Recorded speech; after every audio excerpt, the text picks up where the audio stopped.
At Arizona State University, we're bringing world-class education from our globally acclaimed faculty to you. Earn your degree from the nation's most innovative university.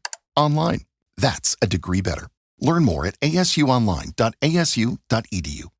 Ahead of the United Nations UN General Assembly slated for September 2025, the President of France, Emmanuel Macron, on Thursday issued a statement and said that France will recognize the State of Palestine at the UN coming meeting of heads of states as a way to put an end to the war in Gaza so that the civilian populations in the Palestinian city can be rescued, also describing the move as France's historical commitment to a just and lasting peace in the Middle East. The Prime Minister of Israel, Benjamin Netanyahu, within an hour issued a counter-press statement and said that the State of Israel condemned the decision of France's president to recognize the State of Palestine, stressing that such move by France rewards terror and risks creating another Iran proxy that will be a launch pad to annihilate Israel.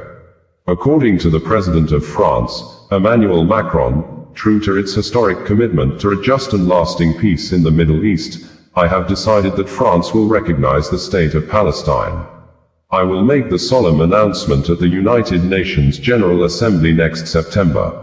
The urgency is today for the war in Gaza to end and the civilian population to be rescued. Peace is possible. There is an immediate ceasefire, the release of all hostages and massive humanitarian aid to the people of Gaza. We must also guarantee the demilitarization of Hamas, secure and rebuild Gaza.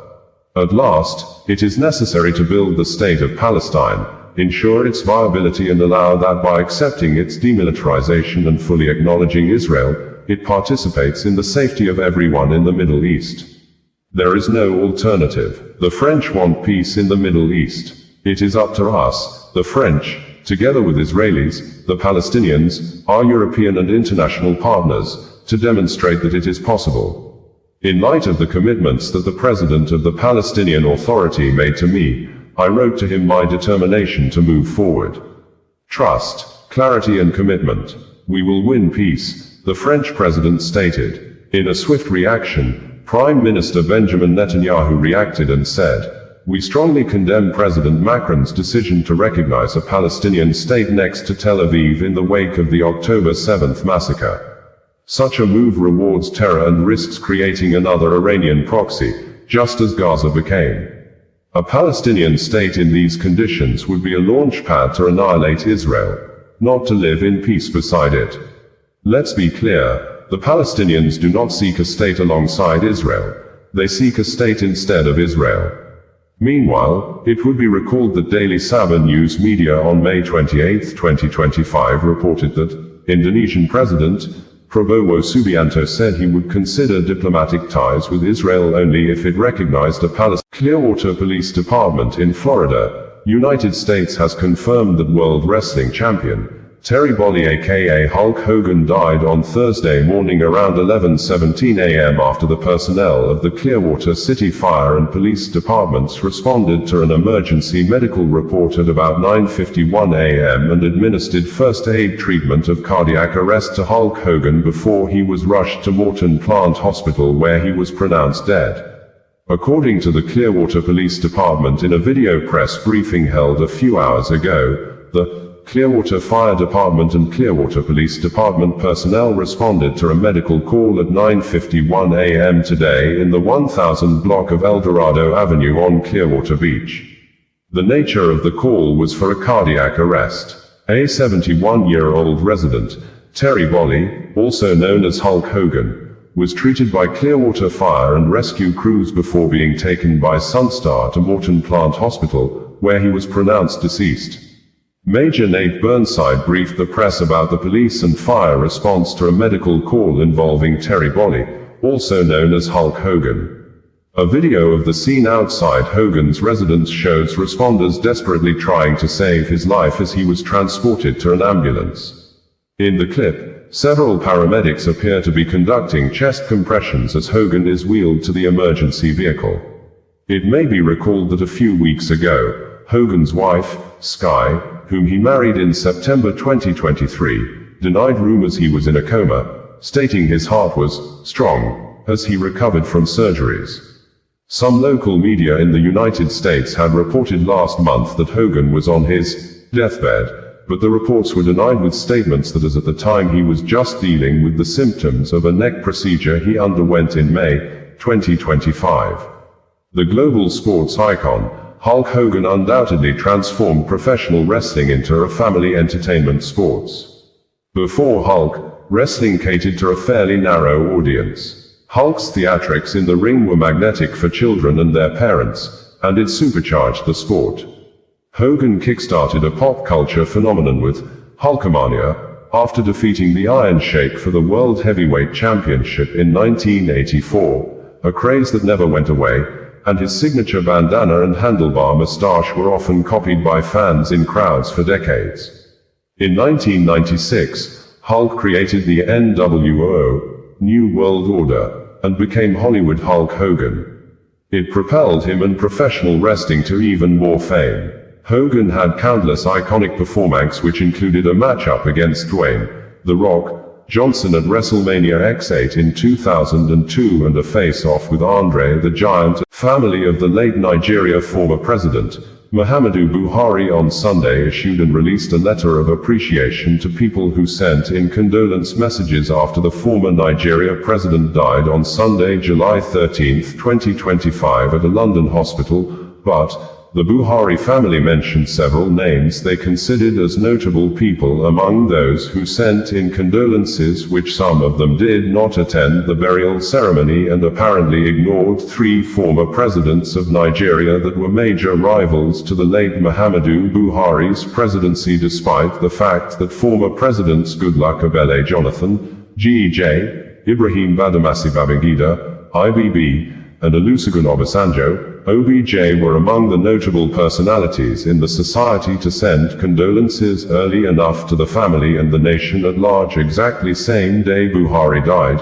while OBJ personally issued video press release to mourn the death of Muhammadu Buhari.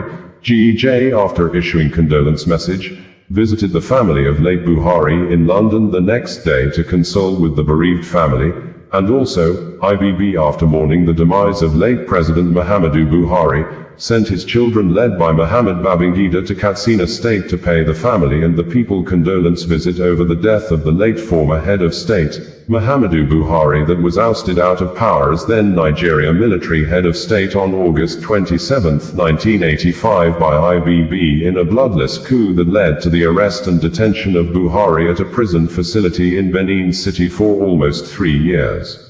Olusegun Obasanjo took over as Nigeria head of state in 1976 after Buhari's close associate in the Nigeria military, Murtala Muhammad, was assassinated on February 13, 1976, a military head of state which Buhari was part of the group of officers that overthrew the government of General Yakubu Gowon and installed the assassinated Murtala Muhammad as head of state after the late Murtala Muhammad led the 1966 Nigerian counter-coup in overthrowing the military regime of Johnson Aguiyi Ironsi and played a major role during the Nigerian Civil War and thereafter ruled Nigeria from the 29th of July 1975, during which he made Muhammadu Buhari became the first governor of Borno State following the division of the northeastern state into Bauchi, Borno, and Gongola states on February 3, 1976. After Obasanjo became military head of state, Buhari served as governor of Borno from February 3, 1976, to March 15, 1976. During the era of Murtala, Buhari was previously appointed as the governor of the northeastern state from August 1, 1975, to February 3, 1970. As multiple wars in the Middle East appear unabated, Israel, the main defender and attacker on multiple waterfronts in the city of Gaza, Lebanon, Iran, Yemen and now Syria, has ordered the Israel Aerospace Industries, IAI, to mass-produce Arrow missiles interceptors in a very large numbers, with the Israel Ministry of Defense saying that the state of Israel has increased its defense spending for 2025 and 2026 to 42 billion new Israeli shekels, which is approximately $12.5 billion. During the 12-day war with Iran, there were multiple reports that Israel was running low on Arrow missiles interceptors defense system as Iran long-range missiles were seen hitting targets in Israel. Aerospace observers said the advanced Arrow high-altitude defense systems are critical to countering long-range ballistic missile threats, like those launched from Iran during the 12-day war in June 2025. According to the Israel Ministry of Defense in a press statement on Thursday, the Director General of the Israel Ministry of Defense, IMOD, Major General, Reservist, Amir Baram, signed a production contract to significantly accelerate the serial production of Arrow interceptors at IAI, Israel Aerospace Industries. As part of the deal, IAI will supply the IMOD with a significant additional amount of Arrow interceptors. The deal was led by Moshe Patel, Director of the Israel Missile Defense Organization, IMDO, within the ministry's Directorate of Defense Research and Development, DDRD. The Arrow system, developed and manufactured in cooperation with the U.S. Missile Defense Agency, MDA, demonstrated significant interception capabilities during the Swords of Iron War, especially during Operation Rising Lion. The system provides exo-atmospheric and endo-atmospheric interception capabilities against ballistic missile threats, protecting the State of Israel from strategic long-range threats. The Arrow system integrates cutting-edge technologies and is considered one of the world's most advanced air and missile defense systems. IAI is the prime contractor for developing the Arrow system and its interceptors through its MLM facility in partnership with the U.S. company Stark Aerospace. Other partners include IAI's Elta and Tamim divisions, Elbit Systems, Toma, and Rafael Advanced Defense Systems. The U.S. Missile Defense Agency, MDA, is a major partner of the IMDO at the ministry's DDRD in the development and production of Israel's multi-layered defense systems, including the Arrow and David's Sling weapon systems, and the production of Iron Dome defense system components.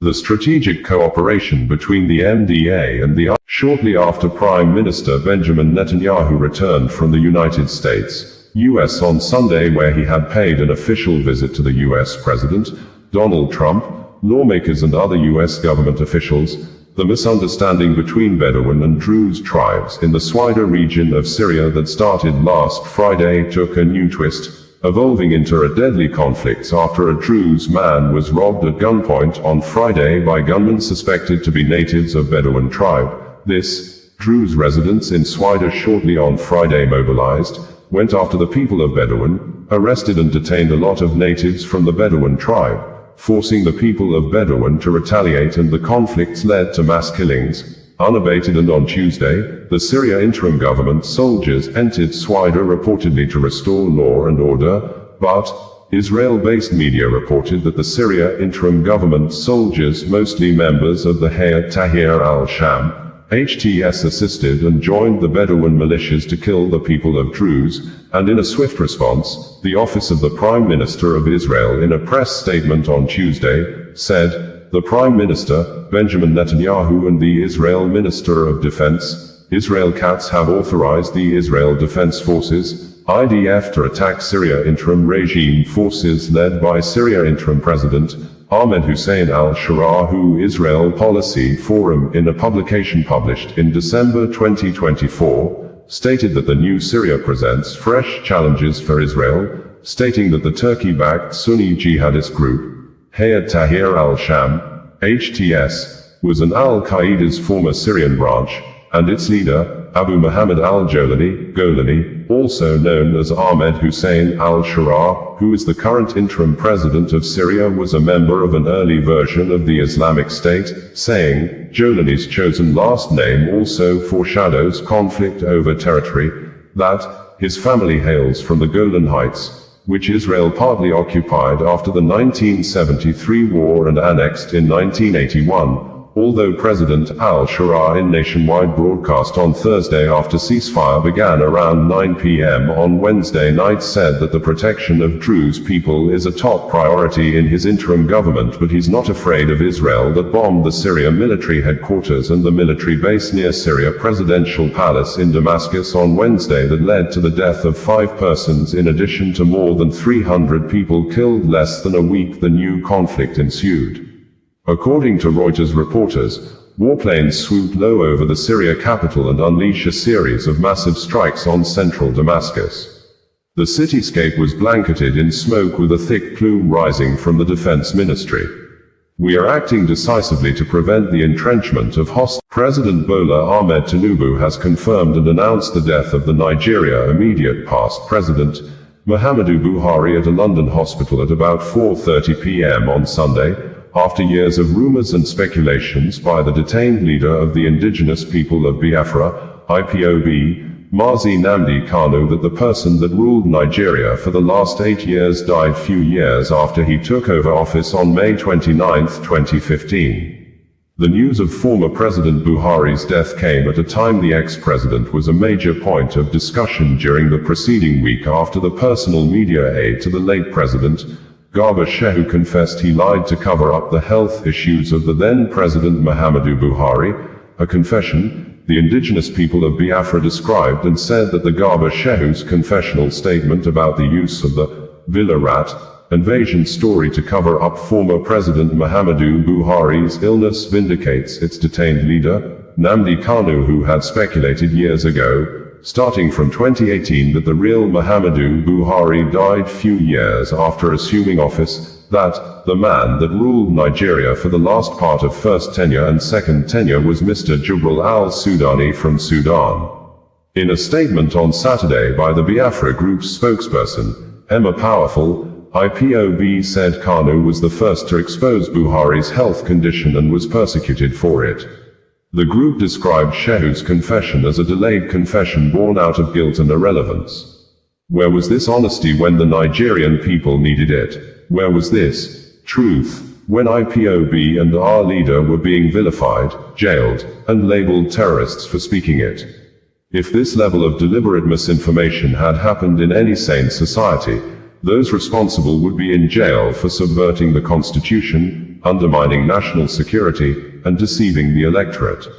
But Nigeria rewards mediocrity, protects liars, and punishes truth-tellers. The truth is like the rising sun. It cannot be suppressed. Today, Garba Shehu has confessed. Tomorrow others will follow. Aso Rock is a house built on lies, and the foundation is shaking, the statement added. The former president, Muhammadu Buhari, had begged for forgiveness if he had done anyone wrong. In 2023, he said at a gathering that, "Whoever thought that there has been some form of injustice on him, we are all humans. There is no doubt I hurt some people, and I wish they would pardon me, and those who think that I have hurt them, please pardon me." Late President Muhammadu Buhari stated this in May 2023, according to the video republished on X social media platform on Sunday by one of his former media assistants, Bashir Ahmed.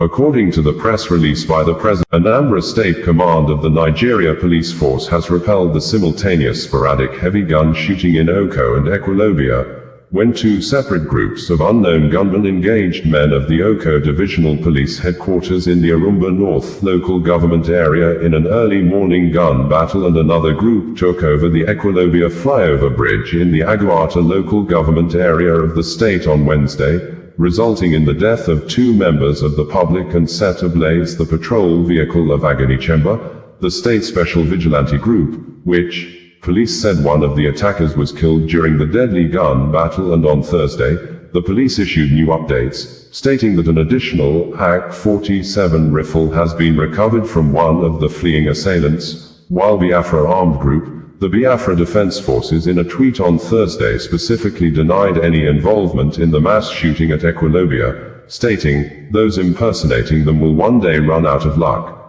According to the Biafra Defense Forces, the said incident that occurred yesterday at Equilobia is not in any way connected to Biafra Defense Forces, BRF, BNF, BLA, and BAF. Those impersonating BDF will one day run out of luck. Biafrans beware. Anambra State Police, in a new updates on Thursday, said that the police-led joint security force at Aguata recovered an additional AK-47 rifle with a fully loaded magazine in the late hours of the 9th of July 2025. The weapon is believed to have been abandoned by fleeing armed criminals following a sustained pursuit by security operatives. This development follows a violent incident in which assailants opened fire indiscriminately under the Equilobia flyover and launched an attack on the Oko Divisional Police Headquarters earlier the same day. The Anambra State Police Command acknowledges and appreciates the continued cooperation and support of residents within the affected communities. Members of the public are urged to remain vigilant and promptly report any suspicious activities to the nearest security agency. The area remains calm and under control, with surveillance and intelligence operations ongoing to apprehend the remaining suspects connected to the attacks, SP Tochukwu Akenga, Police Public Relations Officer, Anambra State Police Command stated in a press release on Thursday. Equilobia in Anambra State came under heavy mass shooting on Wednesday when some of the unknown gunmen could be seen in the series of videos posted online by eyewitnesses took over the flyover bridge in the community and were seen shooting sporadically, which scared both motorists, nearby residents and other road users.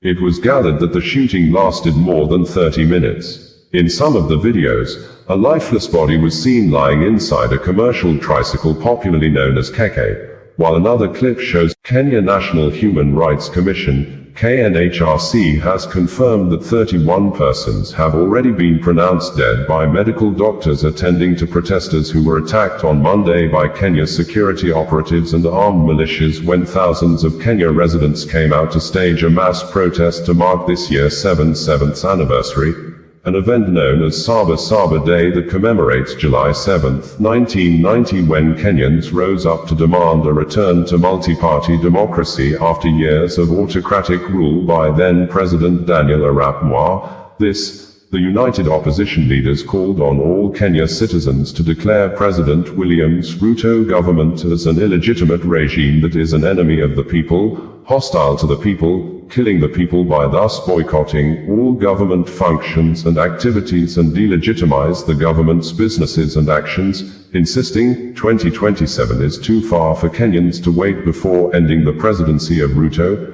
And in a swift reaction, President William Ruto on Wednesday visited Dagoretti, northern side of Nairobi, to inspect the construction of 540 housing units project at Kilimani Police Station, and during the visit, the president addressed the nation and declared those are apparent protesters who attacked fellow Kenyans, police officers, security installations and businesses as terrorists, stressing, such acts are a declaration of war and he will never allow retrogressive elements who want to rise to power through shortcuts succeed.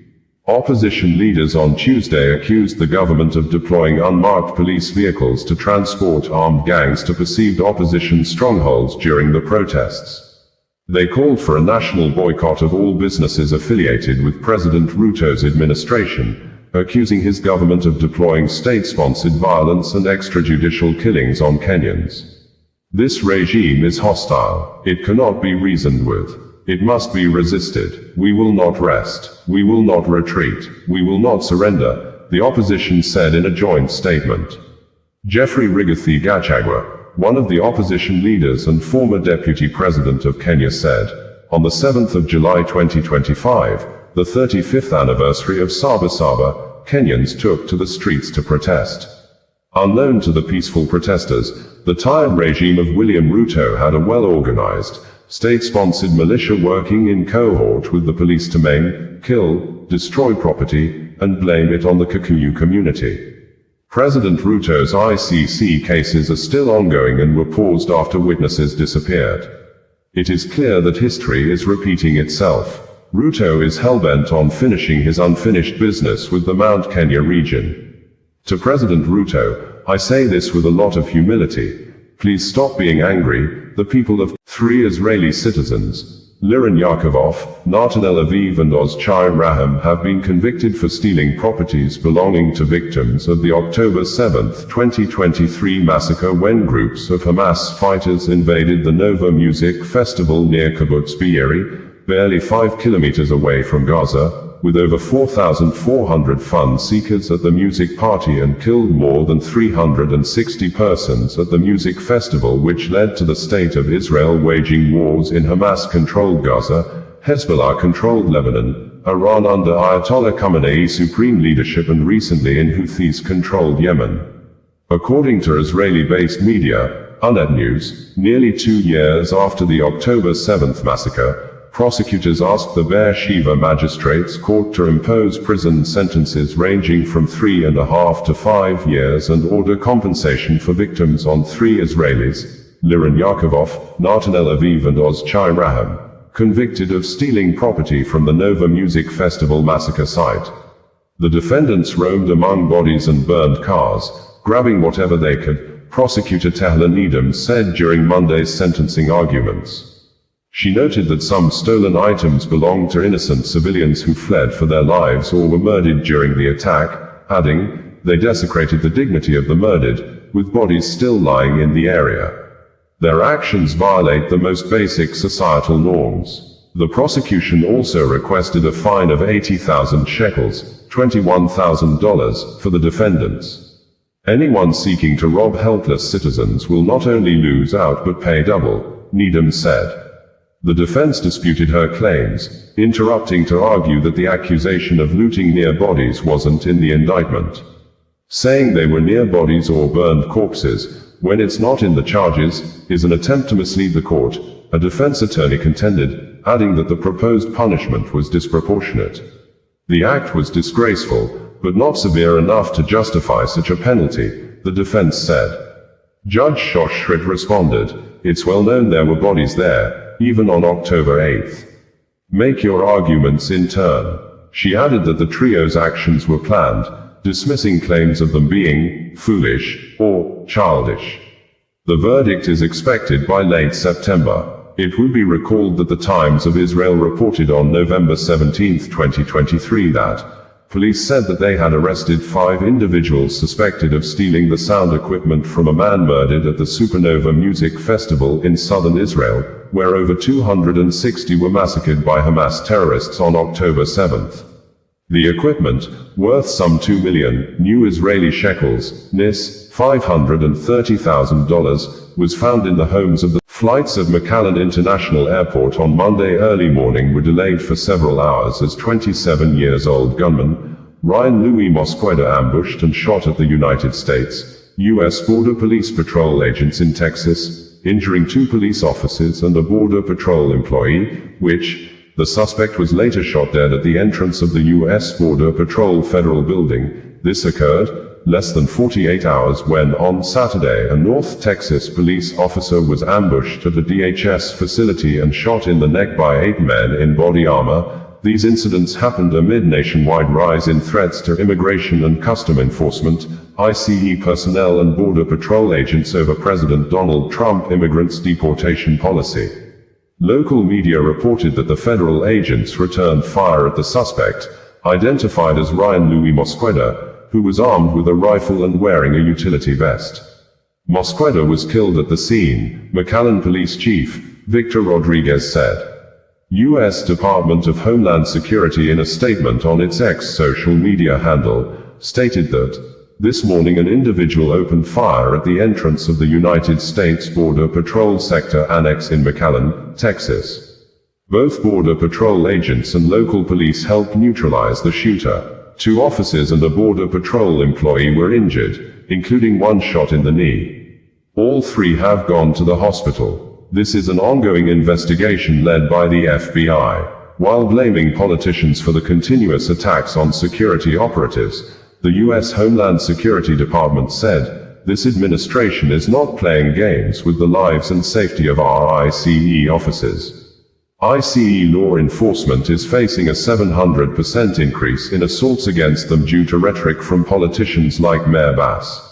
Secretary Noem's message is clear: if you lay a hand on a law enforcement officer, you will be prosecuted to the fullest extent of the law. The suspect never made it inside the building but fired many rounds at the building, Rodriguez said. Mosqueda has a Michigan address and arrived in a car with additional weapons and ammunition inside, the police added. McAllen police responded to the scene shortly before 6 a.m., where the shooter attacked the federal building with an assault rifle at about 5:45 a.m., according to local media and residents.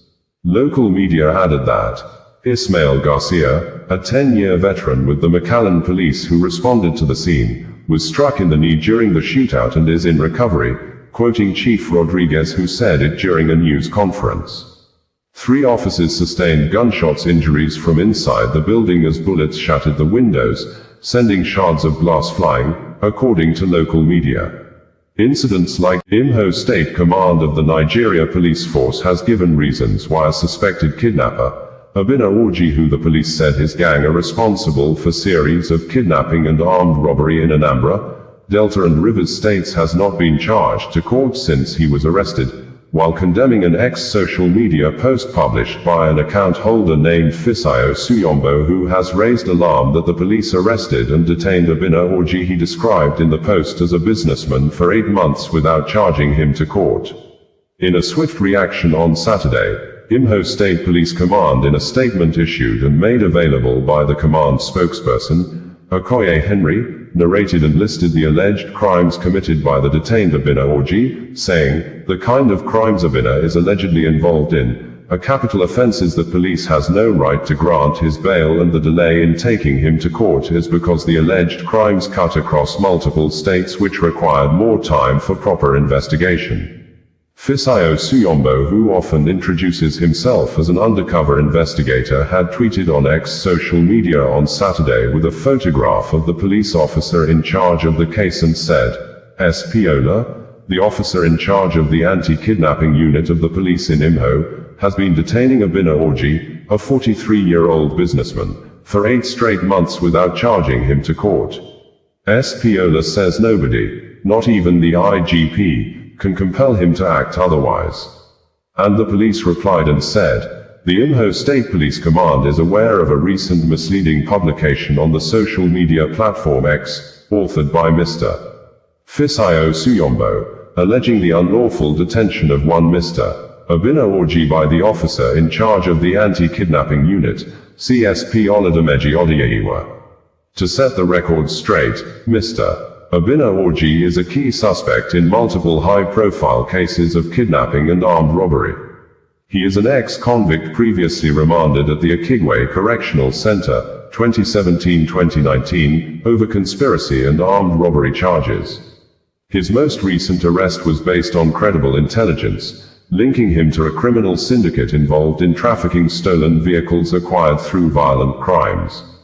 Consequently, Obinna Orji and his syndicate ran out of luck when they kidnapped Chief Ekena Okafor on the 15th of November 2024 and dispossessed him of his Toyota Highlander SUV, a gold necklace, and other valuables worth over 20 million nairas, after which a ransom of 10 million nairas was paid.